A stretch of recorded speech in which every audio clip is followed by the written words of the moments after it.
सबसे ज्यादा उत्पीड़न हो रहा है समाज सेवियों का और बुद्धिजीवियों का, जो भी सरकार के खिलाफ आवाज उठा रहे हैं। सीबीआई, ईडी, पुलिस शासन की कठपुतली बनकर आतंक और भय का माहौल आपके देश में बना दिया है।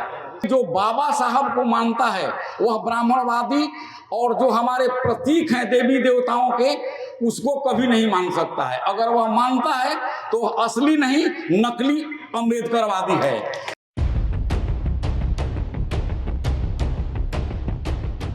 आज बाबा साहब के परिनिर्वाण दिवस पर, हालांकि कल था और उसी कड़ी में हम यहाँ उपस्थित हुए हैं, तो मैं सभी मंचासीन प्रबुद्ध नेताओं को, विधायकों को, बुद्धिजीवियों को और समाज सेवकों को एवं आज के इस कार्यक्रम में आए सभी, इस सभा में आए हुए सभी भाइयों, बंधुओं और माताओं बहनों को मैं हार्दिक अभिनंदन और स्वागत करता हूँ।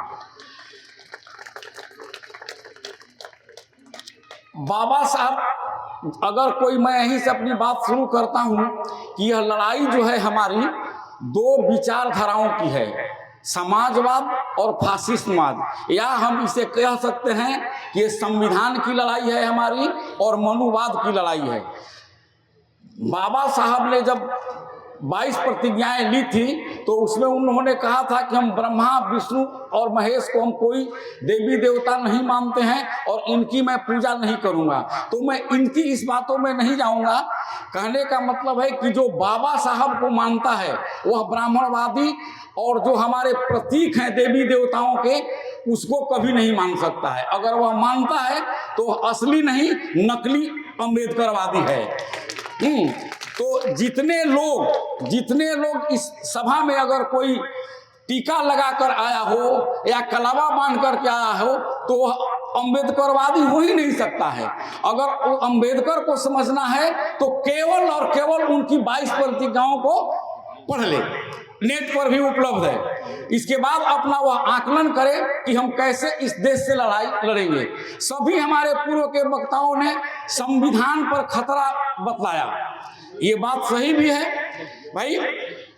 इस देश के संघीय ढांचा को और लोकतांत्रिक व्यवस्था को सत्ता में बैठी मोदी सरकार और कारपोरेट लगातार समाप्त करते जा रहे हैं, ये आपको समझना होगा। सीबीआई, ईडी, पुलिस शासन की कठपुतली बनकर आतंक और भय का माहौल आपके देश में बना दिया है। मानवाधिकार समूहों के साथ लगातार उत्पीड़न हो रहा है, पत्रकारों को जेल में डाला जा रहा है। आपको याद होगा कि एक पत्रकार ने उत्तर प्रदेश में जब मिड डे मील की बात उजागर किया तो उसे जेल में डाल दिया गया। दक्षिण भारत का एक पत्रकार आया था कोरोना काल में, उसे कवर नहीं करने दिया गया और उसे भी जेल में डाल दिया गया। तो मतलब कि ये सरकार सब पर अत्याचार कर रही है और सबसे ज्यादा उत्पीड़न हो रहा है समाज सेवियों का और बुद्धिजीवियों का, जो भी सरकार के खिलाफ आवाज उठा रहे हैं उनको तरह तरह से ईडीआई, सीबीआई लगा करके उनको तंग किया जा रहा है या केस में डाल करके। तो इसलिए संविधान पूरी तरह से खतरे में है और ये समझना होगा हम लोगों को। ओबीसी का भी, ओबीसी और एसटी एससी की नौकरियों को, उसके अधिकारों को एक एक करके धीरे धीरे खत्म किया जा रहा है। समता, स्वतंत्रता, बंधुत्व और न्याय को, जो संविधान में हमारा मूल प्रदत्त अधिकार है, इसकी भी लगातार अवहेलना सरकार के द्वारा की जा रही है। अगर आप लोगों को यकीन नहीं है तो जो लोग जानते होंगे, मैं कुछ लोगों का वक्तव्य बताता हूं जो बीजेपी के बड़े बड़े नेता हैं, वे संविधान के बारे में क्या कहते हैं। इन 10 सालों में इन तमाम नेताओं के ऐसे ऐसे बयान आए हैं जिससे संविधान पर खतरा, अगर आप समझ रहे हैं कि नहीं है, हम संख्या बल में अधिक हैं, तो आप सपने में हैं, जी रहे हैं और मुगालते में हैं। देखिए, एक हेगड़े हुआ करते हैं, अनंत हेगड़े, उन्होंने 17 में भी बोला था कि हम संविधान को बदलने नहीं, हम समाप्त करने आए हैं। और 2024 के चुनाव में भी उन्होंने बोला कि हमें 400 पार चाहिए। 400 पार क्यों चाहिए? कि आप हमारा, ताकि हमारा राज्यसभा और लोकसभा में भी बहुमत हो जाए, और जब वहां पर हो जाएगा तो अध्यादेश ला करके हम इस चीज को, संविधान को बदलना आसान हो जाएगा। आपको भागवत जी बार बार बीच बीच में कहते रहते हैं कि हम संविधान की समीक्षा करेंगे, लेकिन किसकी समीक्षा करेंगे वह यह नहीं बताते हैं। क्या इसकी समीक्षा करेंगे कि दलित के कितने लोग रिक्शा चला रहे हैं, कितने लोग ईंट भट्टे काम कर रहे हैं, या इस तरह के छोटे छोटे जो काम है कौन लोग कर रहे हैं, इस पर वो चर्चा नहीं करते हैं। या ओबीसी का लोग क्या करते हैं। तो आपके एक मधु मिश्रा हैं, संविधान से इन लोगों की पीड़ा ऐसी है कि समय समय पर इनके नेता गाहे बगाहे उजागर कर ही देते हैं। मधु मिश्रा ने जब पहली बार सरकार बनी थी तो एक कार्यक्रम में कहा था कि संविधान से अधिकार पा करके दलित लोग, हमारे दलित और पिछड़े हमारे माथे पर बैठे हुए हैं। जो कभी जूता हमारा उठाते थे आज हमारे सर पर बैठे हुए हैं।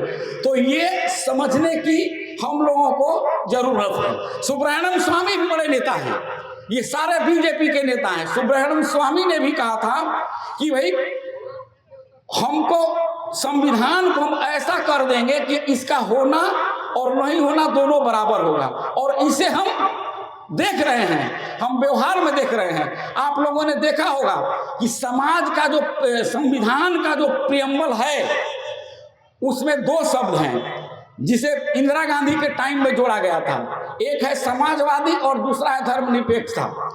इसे इन लोगों ने कोर्ट, सुप्रीम कोर्ट में इसे हटाने के लिए याचिका दिया था। ये अलग बात है कि इस याचिका को सुप्रीम कोर्ट ने खारिज कर दिया, अभी हाल में नवंबर में किया है। लेकिन वे लोग बताइए, जब समाजवादी सब हट जाएगा, धर्मनिरपेक्षता सब हट जाएगा तो क्या होगा। और दूसरी बात, बीजेपी जो है आपको दो चीजें अभी आपके जेहन में डाल रही है। एक कि मुगलों के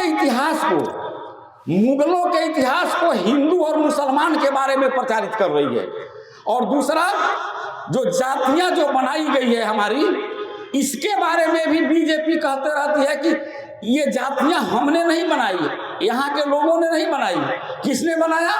मुगलों नहीं बनाया है, जातियां भी मुसलमानों नहीं बनाया है। तो मैं कुछ राजाओं का प्रसंग दूंगा, हिंदू राजाओं का भी और मुस्लिम राजाओं का भी। अकबर की सेना में अगर जो हिंदू मुसलमान, अगर अकबर की सेना में अगर मानसिंह सेनापति था, बीरबल सेनापति था और टोडरमल था, तो ये हिंदू मुसलमान की लड़ाई कहाँ थी? अगर हिंदू मुसलमान की लड़ाई होती तो क्या अकबर उन लोगों को देते? उसी तरह से औरंगजेब के सेना में भी राजा जय सिंह था और जसवंत सिंह था।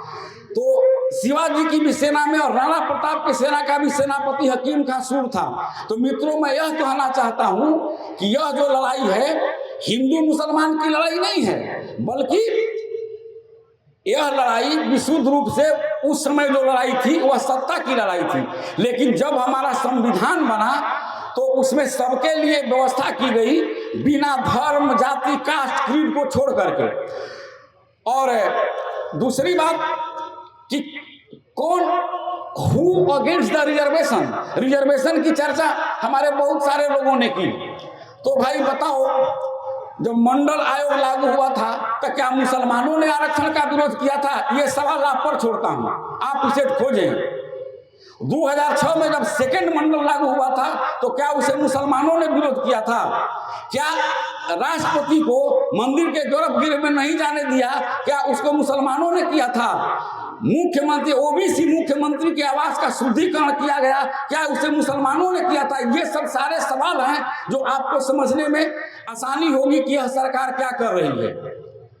दलित के माथे पर मध्य प्रदेश में भी और बिहार में भी पेशाब किया गया था। वह पेशाब करने वाला पता लगाइए क्या मुसलमान थे कि कौन था। मूछ रखने पर जिनको तकलीफ होती हो, शादी ब्याह में बारात निकालने पर जिसको तकलीफ होती हो, वो कौन लोग हैं? जब तक से आप इन चीजों को नहीं समझेंगे तब तक हम यह नहीं समझ पाएंगे कि सत्ता में बैठी हुई सरकार हमारे लिए कितनी खतरनाक है, और जो बाबा साहब के अथक प्रयासों से जो संविधान में अधिकार हमें मिला है वो आपके हाथ से निकलने वाला है अगर अब भी हम नहीं जागे तो। और उसका पहला चरण इस सरकार कर चुकी है। क्या कौन सा चरण है? तो न्यायपालिका पर, मीडिया पर, ईडी, सीबीआई, ब्यूरोक्रेट, इन सब पर इस सरकार का कब्जा 10 सालों में हो चुका है। अब केवल इतिहास आपको ऐसा पढ़ा दिया जाएगा, अगर आप पढ़ना लिखना नहीं जानते हैं, आप अपने दिमाग का इस्तेमाल नहीं करते हैं, तो इतिहास को ऐसा आपको पढ़ा दिया जाएगा कि आप जय श्री राम करते रह जाएंगे। आप देखिए, शिक्षकों को, उत्तर प्रदेश में शिक्षकों को कहा जाता है कि जो कांवर लेकर जाते हैं उनका पैर दबाओ, और कांवरियों पर पुष्प वर्षा की जाती है। तो इन सब चीजों को भी समझना होगा।